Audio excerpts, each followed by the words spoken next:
देश बदल रहा है, आगे बढ़ रहा है। गगनचुंबी इमारतें मन मोह लेती हैं, कंक्रीट का जंगल बेहद खूबसूरत सा लगने लगता है। नमस्कार, मेरा नाम विनीत त्रिपाठी है और आप नवभारत टाइम्स देख रहे हैं। जंगल कम होते जा रहे हैं, मगर विकास की रफ्तार बुलेट ट्रेन जैसी है। सड़कें बन रही हैं, पुल भी बनाए जा रहे हैं और शायद ये सब वक्त की जरूरत भी है। मगर एक पल ठहरिए। रविवार को कर्नाटक के घने जंगल में एक रूस की महिला अपने 2 बच्चों के साथ एक गुफा में बीते 8 सालों से रह रही थी। एकदम घना जंगल, जहां सूरज की रोशनी पहुंचने में भी वक्त लगता हो। कर्नाटक पुलिस जंगल में पेट्रोलिंग कर रही थी, तभी उनकी नजर एक गुफा में पड़ती है। उनको कुछ महसूस हुआ तो वो गुफा के पास गए। वहां देखा तो उनकी आंखें फटी की फटी रह गई। रूस की एक महिला अपने 2 मासूम बच्चों के साथ वहां रह रही थी। ना तो वो मानसिक रूप से विक्षिप्त थी, ना ही कोई सन्यासिनी की वेशभूषा लग रही थी, लेकिन वो प्रकृति से मोहब्बत करने वाली एक महिला थी। वो महिला जो ऊब चुकी थी कंक्रीट के जंगलों से और समाज से, और उस जंगलों में रहने वाले इंसानों से। उस महिला ने जो बातें कही वो समाज और विकास दोनों के लिए एक सबक जैसा है। इंडियन एक्सप्रेस की एक रिपोर्ट के मुताबिक कर्नाटक की गोकर्ण गुफा से रेस्क्यू की गई रूसी महिला ने अपने एक दोस्त को एक भावुक मैसेज लिखा है। इसमें वो कहती है कि उसके गुफा में रहने वाले जीवन का अंत हो गया। अब उसे एक जेल जैसी जगह में रखा गया है, जहां ना खुला आसमान है, ना घास है और ना ही कोई पास में झरना है। महिला ने खत में लिखा कि अब वो एक सख्त ठंडी फर्श वाली जगह पर सोती है। मैसेज में रूसी महिला ने आगे लिखा कि उसे कथित तौर पर सांपों से बचाने के लिए यहां पर रखा गया है, लेकिन सांप उसके दोस्त हैं। अधिकारियों ने महिला और उसके 2 नाबालिग बच्चों को वापस रूस भेजने की तैयारी भी शुरू कर दी है। महिला का नाम नीना कुटीना यानी मोही है। उन्होंने व्हाट्सएप पर अपने एक दोस्त और एक पुलिस अधिकारी को रूसी भाषा में ये पूरा एक संदेश लिखा है। महिला ने न्यूज एजेंसी से भी बातचीत की है। आप जरा सुनिए उस महिला के शब्द क्या हैं। आपको हैरानी होगी कि रूस की एक महिला कर्नाटक की जो जंगलों में रह रही है, उसका क्या नजरिया है और प्रकृति के प्रति वो कितनी वफादार है और क्या बातें कर रही है। A lot of lying information. We have big experience to stay in natural, in jungle, and we was not dying, and I was not bring my my daughters to dying in jungle. They was not feel bad. They was very happy. They was swim in waterfall. They was have very good place for sleeping. A lot of lessons with art making. We make from clay. We painting. We was good eating. I was cooking with gas. Very good and tasty food.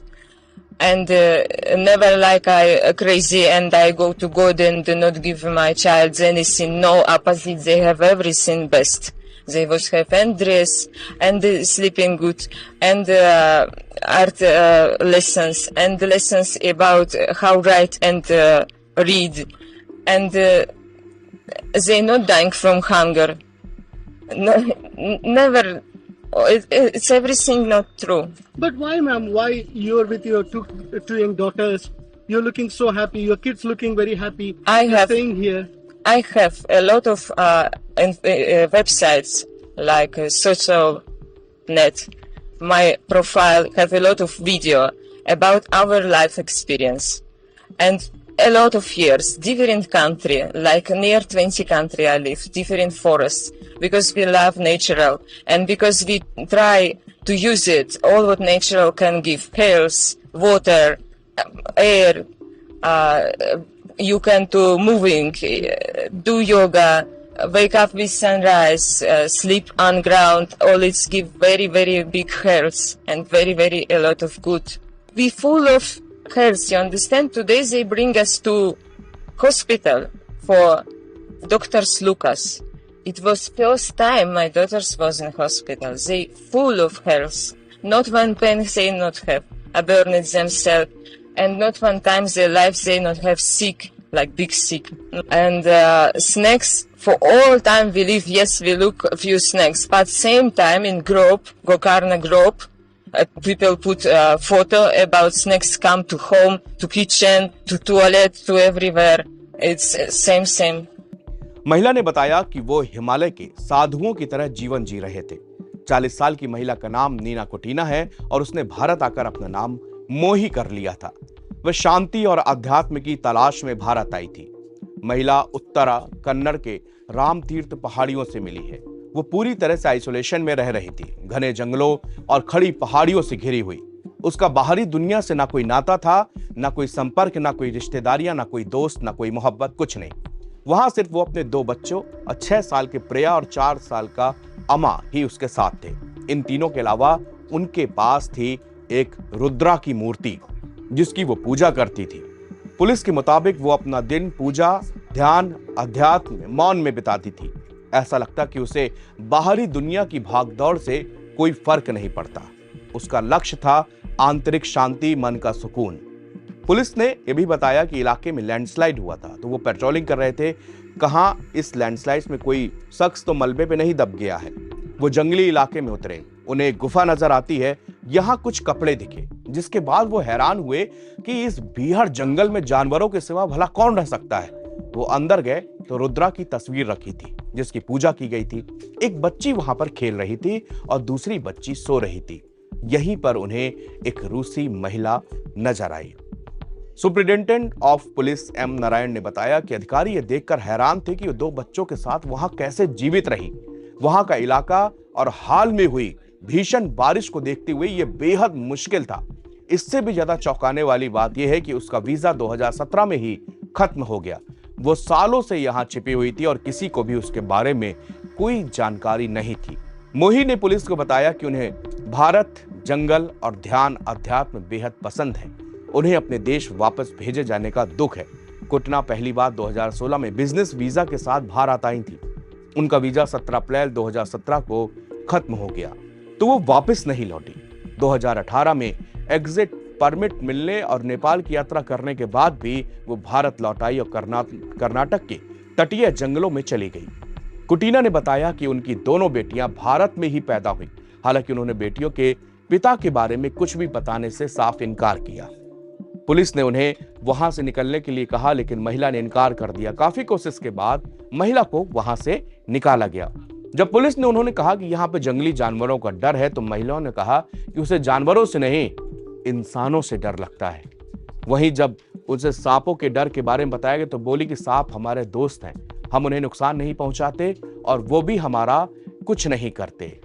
मोही ने police को बताया कि वो नहाने के लिए जब झरनों पर जाती थी तो सांप उनके आसपास घूमते थे, लेकिन ना तो वो डरती थी, ना उनके बच्चे, और ना ही कभी उन सांपों ने उनका कोई नुकसान पहुंचाया। उन्होंने बताया कि गुफा में भी कई बार सांप आ जाते थे, लेकिन उन लोगों को कभी कोई नुकसान नहीं हुआ।